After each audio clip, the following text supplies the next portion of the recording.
नमस्कार। हाम्रो युट्युब च्यानलमा यहाँहरूलाई हार्दिक स्वागत छ। कृपया भिडियोलाई स्किप नगरी अन्त्यसम्म हेर्नुहोला।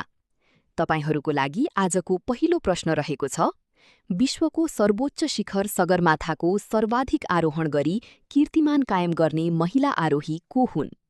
अप्सन एमा रहेको छ जुनको ताबेई, अप्सन बीमा रहेको छ पासाङ लामु शेर्पा, अप्सन सीमा रहेको छ लाक्पा शेर्पा, अप्सन डीमा रहेको छ शैली बस्नेत।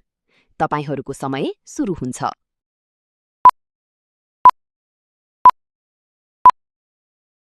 यसको सही उत्तर हो अप्सन सी लाक्पा शेर्पा।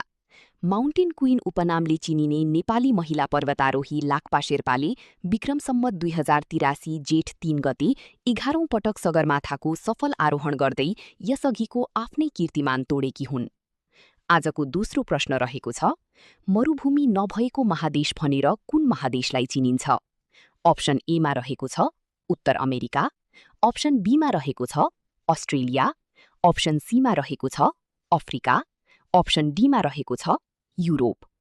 तपाईहरूको समय सुरु हुन्छ।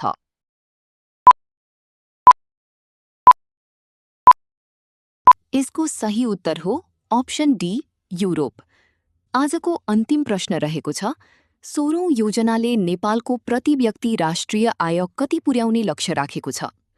अप्सन एमा रहेको छ 12,100 अमेरिकी डलर, अप्सन बीमा रहेको छ 1,456 अमेरिकी डलर, अप्सन सीमा रहेको छ 2,251 अमेरिकी डलर, अप्सन डीमा रहेको छ 2,351 अमेरिकी डलर। तपाईहरूको समय सुरु हुन्छ।